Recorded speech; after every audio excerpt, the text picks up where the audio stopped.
Oh my god. I have been slain.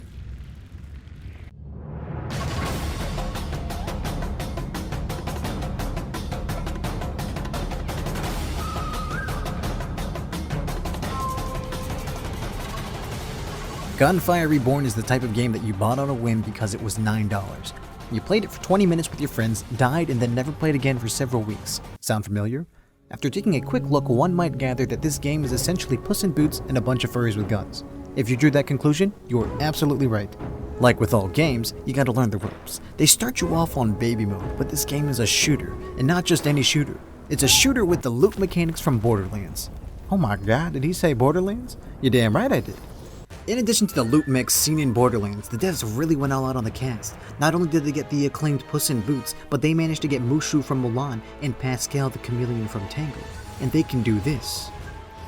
And this. There's a fish gun that throws up lava. They got Iron Man's glove, a Gatling gun, a pistol that is actually just a stick of dynamite, and when you reload it, it does this.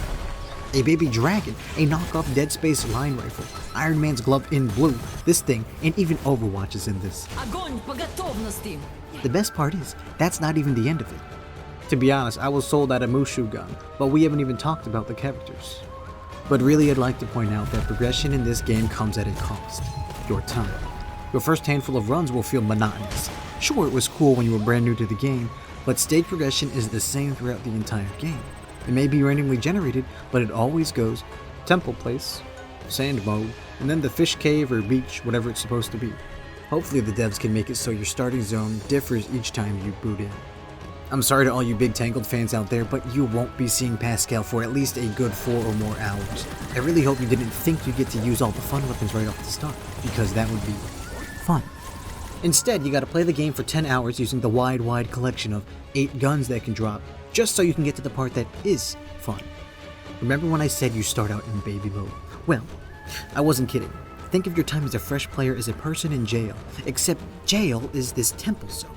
You do your time in jail, and assuming you get released, things can only go up from there, right? Well, no, that'd be wrong. Doing your time collecting these blue crack rocks just to unlock a new dog character, only to find out that this dog you unlock makes this incredibly annoying sound every time he jumps or dashes. It was infuriating to me. I wasted all this time to get this character that was useless. Well, I mean, he wasn't useless, he just made a really annoying sound, and, hence why I didn't want to use it, but you get the point. Naturally, I was just pissed because I didn't want to mute the game, but I didn't quit. I went and I put more time in. And of course, by this time, all of my friends had quit playing the game. The more time you spend in the game, the more fun it can potentially be. You have to do all these challenges and get a little further than you did the last time to expand the game into a more fun territory. But once you get into the fun zone, oh boy. The shit you can do in this game is crazy.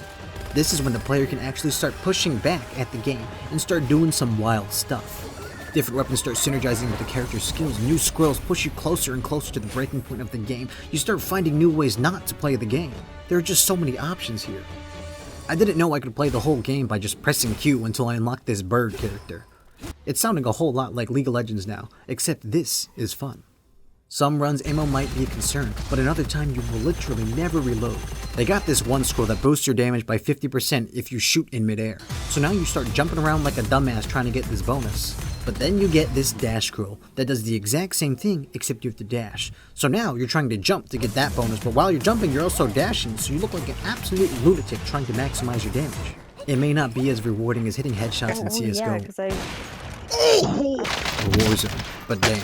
Does Gunfire make it feel so satisfying when you hit those criticals? Graphically, there isn't a whole lot going on, but that doesn't matter. Gunfire Reborn doesn't need to look like Red Dead 2 to be a fun game. It has its own charm. The enemies have their own distinct looks from one another. They each got their own attacks or dumb ways of moving through the map.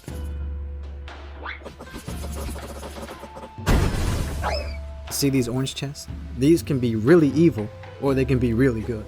Most of the time they're good, but when they're evil, oh my god are they evil. The catch with the orange chest is that you have to pick up a negative effect in order to get a positive effect. Now the positive effect could be anything from getting a new weapon, re-rolling a line on there, or getting a new scroll, but the negative effects can be anywhere from losing gold, health, or picking up a permanent negative effect for your character. There are little cracks in the walls that are actually portals to side missions that give you more power-ups and weapons. Some are these shitty parkour levels, others are fights with really annoying beefed up versions of regular mobs. This is the type of game that feels better the more you play it. I'm over 50 hours into Gunfire Reborn and I'm still unlocking new stuff. This game may not be as crazy as some bullet hells, but damn.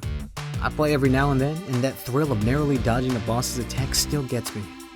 I promise you and your friends will have more fun in Gunfire Reborn if you put the time in to unlock the good stuff. Sometimes you gotta put in a little extra work to get more out of it, and I think that's what Gunfire is.